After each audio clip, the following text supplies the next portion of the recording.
When you think of the Capitol Police, you probably think of them as the police department for the Capitol complex in Washington, D.C.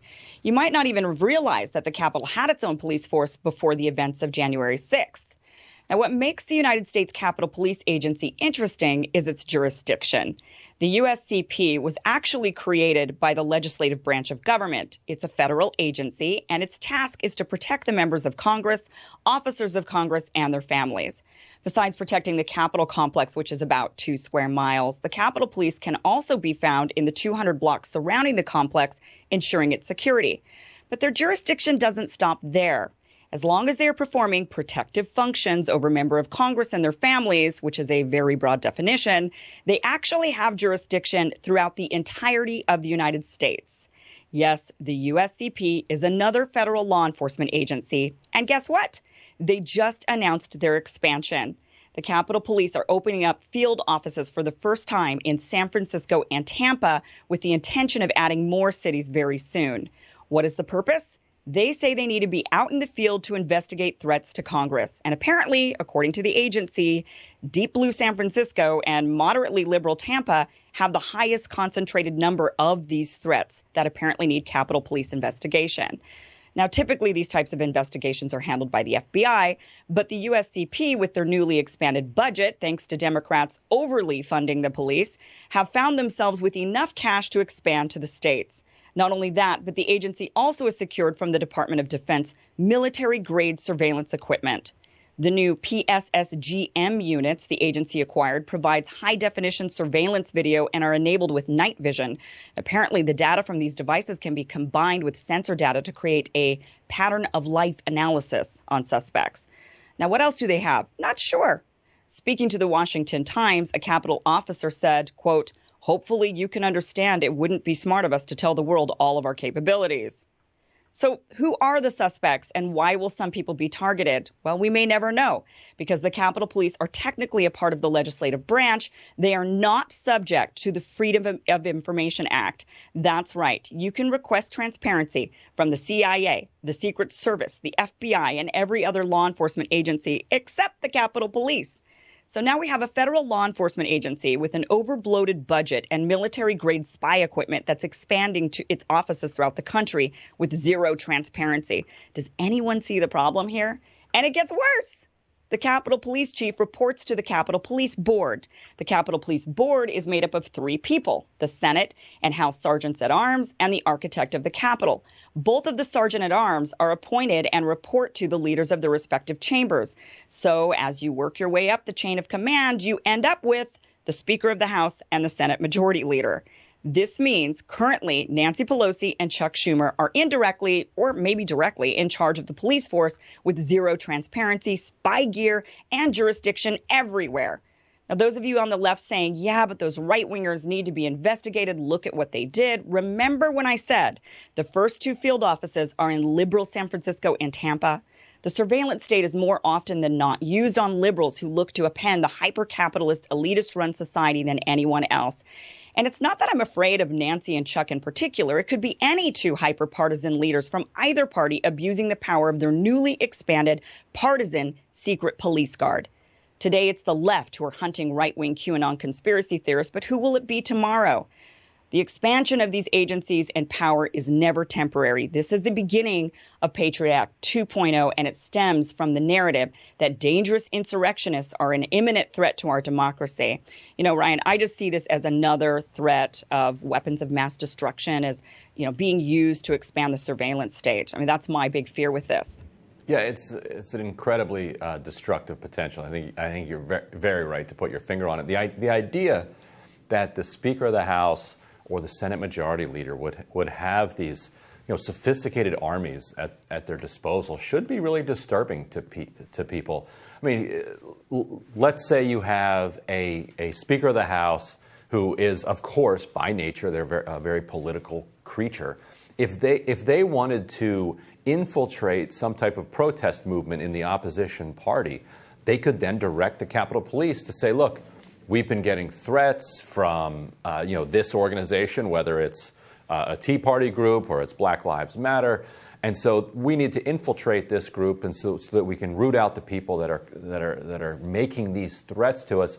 And then once they've infiltrated an organization, what the FBI has shown over and over is that you can then convince that organization to start doing things, like with these clowns in Michigan. You had like a dozen federal agents and assets who were part of this conspiracy who were like, yeah, Whitmer is really bad. We should kidnap her, shouldn't we? And people are like, I don't know about that. And then other assets and agents are like, yeah, we should totally do that. And then next thing you know, everybody's on board. So that's just one foreseeable consequence of this expansion of a posse that is operating at the behest of the speaker and a majority leader. But you could easily think of lots of other ways that the wheels could come off of this. Well, and especially the fact that we don't have any transparency with them. I mean, they're not subject to any sort of, we can't inquire as citizens to find out who are you investigating, why is this going on, what is happening, any transparency.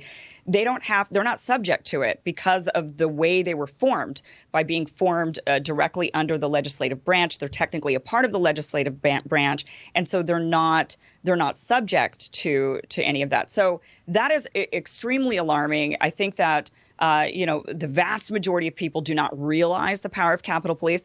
And really, we've never really had to think much about it because we just assume that they're just surrounding the Capitol complex. But the fact that they're now, they announced about a month ago that they wanted to expand their offices. And then just the other day, they actually told us where, right? They said, we're going to do it in California and in Florida. And now they're saying, well, it's actually now we're San Francisco and Tampa. And they're going to be expanding those offices with surveillance, military-grade equipment, and no transparency, and like you said, and at the behest of the legislative branch, the Speaker of the House and the Senate Majority Leader. Now, that might not be so scary when they're from two different parties, but when they are from the same party, and especially now, when they're talking about, look at these insurrectionists at the Capitol building, and they're using January 6th, and that is my big beef with the entire discussion around January 6th, is that this is leading to the new Patriot Act. This is the new war on terror. It's the new war on domestic terror. And they're using this narrative. And look, I'm not downplaying what happened at the Capitol. It was bad. The storming of the Capitol was bad. There's no doubt about that. Those people need to suffer consequences, the ones that committed illegal acts. But to allow this to then spin out of control, once the expansion of this power happens, there's no getting it back. There's no reeling this back in. Right. And what they're attempting to do here wouldn't have done anything about January 6th. And that's always, how these expansions play out. There's some modest or small failure somewhere that leads to some major crisis. And then they use that crisis then to expand in ways that had nothing to do with the original failure. So, in other words, it was well publicized that there was going to be a giant rally on January 6th in Washington, D.C. There have been giant rallies in Washington, D.C. going back, to the bonus army coming to, after World War I.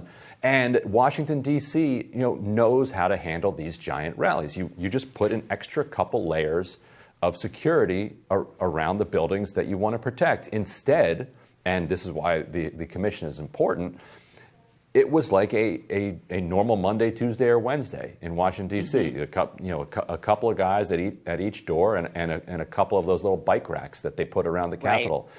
And so when all they needed to do was call in some people for overtime to prevent this from happening, to then say, oh, well, actually what we need is offices in Tampa and San Francisco and expand around the country. Right, and military-grade spy equipment. Right. We need all of this stuff. I mean, you just needed to read Facebook. Right. Right. Yeah. It's very, very alarming. And I think everybody should be alarmed by this. And I think everybody should also kind of think about the rhetoric surrounding January 6th and say, listen, if our rhetoric, if the public is showing alarm and continuing to say, oh, my gosh, this was the worst thing that's happened to our country since the Civil War. I mean, we're hearing these sorts of, phrases from people. people need to understand that that sort of rhetoric is what's giving them power to be doing these sorts of expansions, to justify these expansions. It's particularly hypocritical that this is coming from Democrats mostly, that are saying, defund the police, or we want to scale back on police. And then they expand. They overly bloated the Capitol Police budget.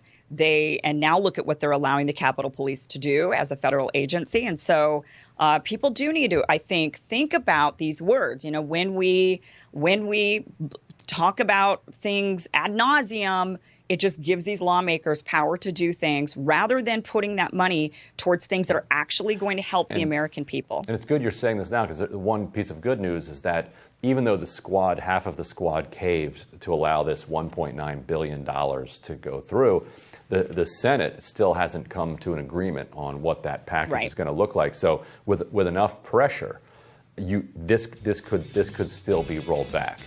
We'll see if it happens. Potentially, right.